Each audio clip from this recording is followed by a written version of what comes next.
Arts and Farts. Excuse me. Oh. And on that note, this is Jazz. And share. And you're listening to Giving Up the Ghost. Yay! Thank you. Thank you. Yay. Stat-wise, we're like 280 away from 7,000. Didn't we just celebrate like 5,000 the other day? 5 grand. Yeah, I know. So that's amazing. A lot of people are listening to us from Toronto, I noticed. I know who you are. No, I don't know who you are. I know where you are. I just don't know who and why. Thank you. Thanks for listening. And yeah, holy crap. At this scary time, I guess, you know, we also got to address the elephant virus in the room. Yeah. COVID. So we're all like self-isolating here in Winnipeg, as is everywhere. I should. Yeah. We're on lockdown. Yay. Yeah. And hashtag stay the fuck home. Anyway. Yes.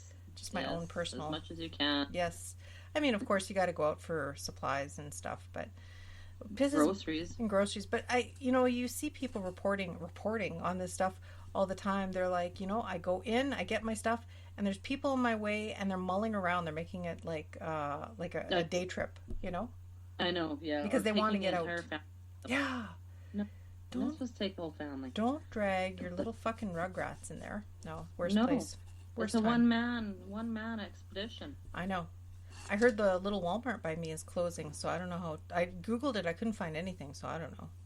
Why? How come? Well, I think because they don't have any civil organization there. People just run in, they just run in like zombies, and they touch people. Toilet paper. Well, didn't you? Toilet paper. Didn't you? You were saying your spouse there, right? Like it was just a mad zoo there. Oh yeah, that was the one in Regent. It was terrible. He said. Ugh, people just don't think. No, I know. Safeway here is really good though. Is it? Yeah. They got like law and order happening in there. The militia comes in. The tanks move in. I heard some tanks were rolling through Transcona the other day. I saw that. Oh, I know. Everyone's having. But it wasn't. Yeah, no. There was a. Yeah, and there was a civil. I like the word civil today. I don't know. Like it's. Yeah, you're very civilly. I'm very basically civil. No, there was a big thing they were going to do in Alberta, a big training session or whatever that got canceled because of COVID. So they're moving them all back to Ontario. Yeah, they're going back to Petawawa. They're like, oh my god, the tanks are going to be on the street. I'm like, there's not going to be tanks on the street, people. Come on. I know. It's not freaking Russia or China or... Exactly. And even if there was tanks on the street, what are they going to do? Don't go outside then. Yeah, exactly. They're not going to blow your ass up. That's right. Behave and they won't do shit. Yeah, I know. It's so stupid. So tonight... It's just about making me crazy, Facebook. I know. I'm about to go off of it. Well, I'm on, I'm off. I'm on, I'm off. I know. It's just too much. Speaking of Facebook, if you like what we do, please join us on Facebook. Yeah. Share us, like us. And the gram. Comment. Twitter. On the gram. Yeah, Twitter. I don't know. I know. Twitter's too scattery for me. Isn't it? It's just like all over the place. It doesn't seem organized. Don't like that. Nope. I don't know. Nope. It's just me. And tonight, I am drinking a twisted tea. It is a Monday. It is a school night because I'm working from home, but, I can still have a cocktail. Yeah. It is a school night here, but I have a beer. My days are blending. I mean, fuck. Anyway. It could really be Friday for all I know. For all I know. It's it's like a January of Mondays, It's like, have we been home for 2 weeks or 3 or 4? I have no idea already at this point. This Wednesday, like in 2 days, it'll be 3 weeks for me. Okay, so then it's 3 for me because Hayden was. You pulled him out, yeah. Early, yeah. Yeah, I took him out early because it was just ridiculous. No one was there anyway. They weren't doing anything, so. Yeah. And that was like with my girl, too. It's going to be a weird year for school, though, eh? I know. Holy shit. It's going to be a sad year, especially for those grads. You poor kids. Mm-hmm. Oh, my God. I just can't imagine. You work all this time. You work your whole life, literally. And it's like, whoa, sorry. I mean, it's nobody's fault, but it's still very sad. No, they'll do something. They got to do something after. Yeah, for sure. As long as we don't get wave 2 of plague. If we get wave 2 of plague, we'll be closed up again in October sometime. I know. And then I saw a comment on Facebook. Speaking about wave 2, they're like, why are we all scrambling to find a vaccine and China's not scrambling? Well, one, they're probably going to be hitting their second wave anytime now. Two, I have heard that they're looking for a vaccine as well. So just your sources. Oh, I'm sure everyone is. Oh, sure. They're not going to tell you their secrets. It's China. I know, they're right? They're not going to say, hey, we have a vaccine here. Yeah. Well, this thing's been around since November. They only told us since January, so, you know. Yeah. Oh, yeah. I mean, conspiracy theorists will just block that. North Korea doesn't have anyone there yet sick. Hey, well, because here it is, 801, they have one. 805, they have none. 820, they have one. 836, they have none. Pew, pew. Yeah. Pew, pew. Pew, pew. As long as Mr. Kim don't get it, everything will be fine. Oh, shit. Did you hear about Boris Johnson today? He's in ICU.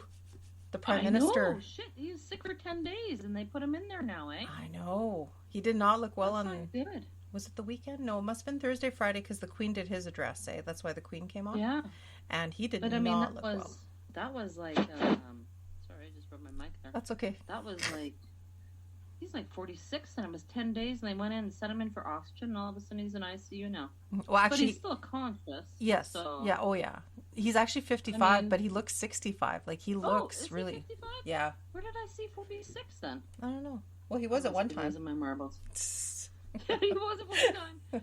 Does he have a fiance who's pregnant, though? Really? Oh, my.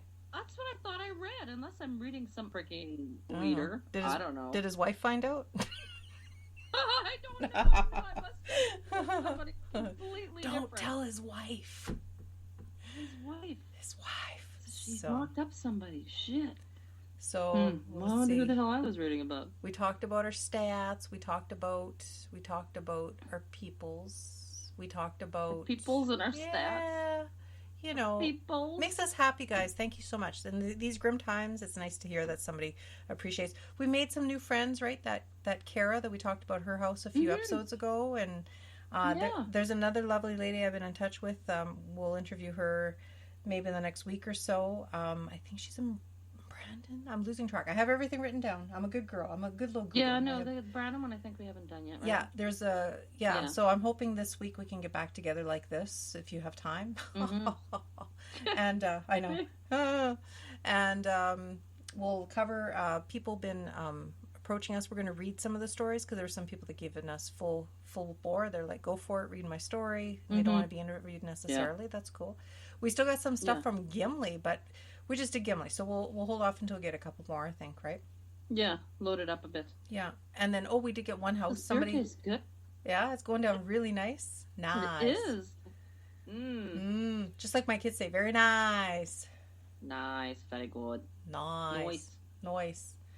And then what was I going to say? Yeah, and what we're doing here tonight is the last time we got together with Doris and Colleen, we talked to their stories, South Winnipeg, spooky South Winnipeg last week, and right after that interview, it was just casual. We're sitting in the Pod Cellar, and we talked to Tommy from Prince Rupert, BC. Now he's a transplant. Like, he lived here pretty much all his life in Winnipeg. I've known him since I was a teenage punk.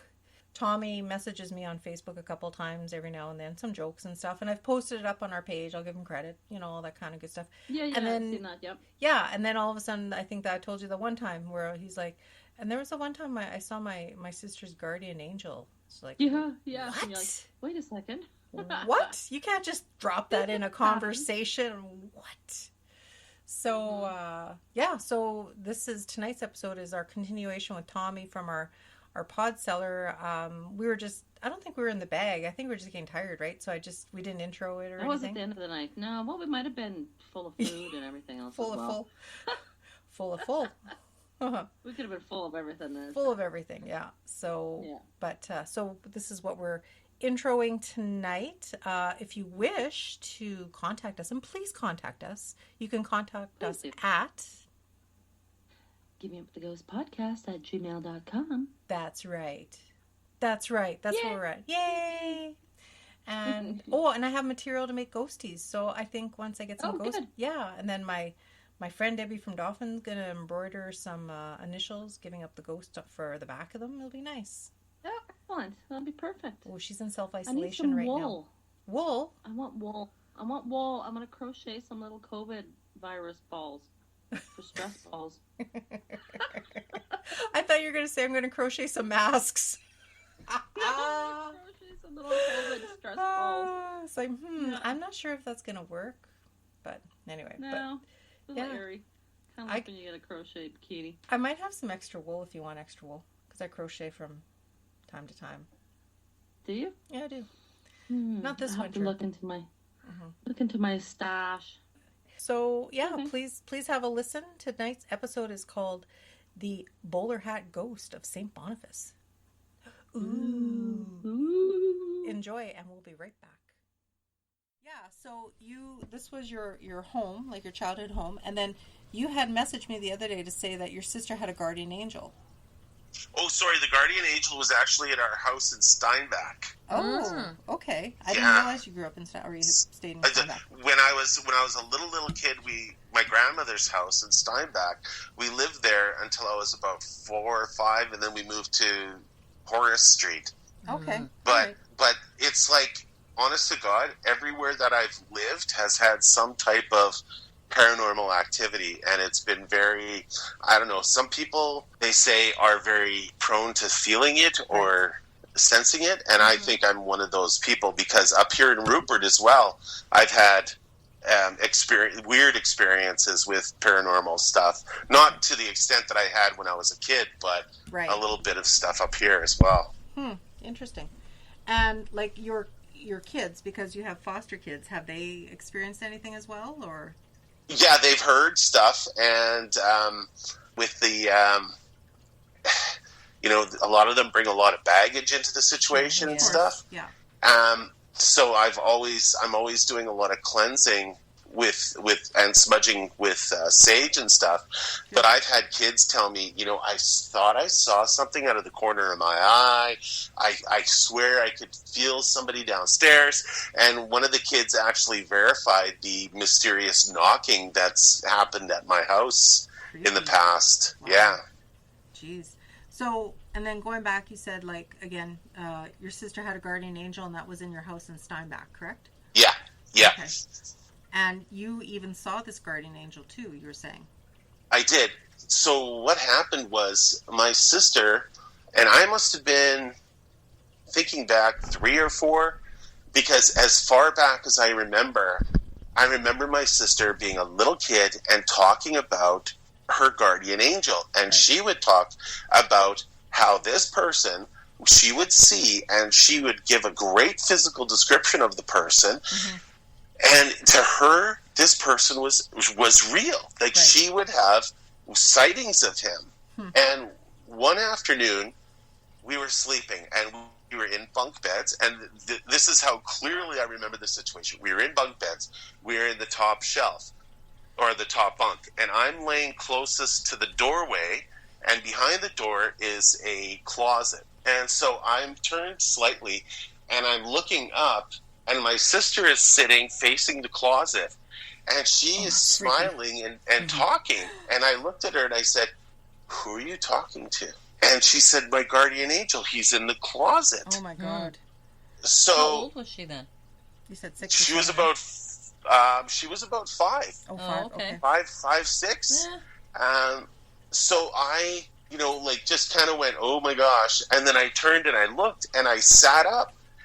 And there in the closet opening behind the door was this, and this is her words, "He's a black man, and he wears a white tuxedo and a top hat, and he carries a cane." Oh my God.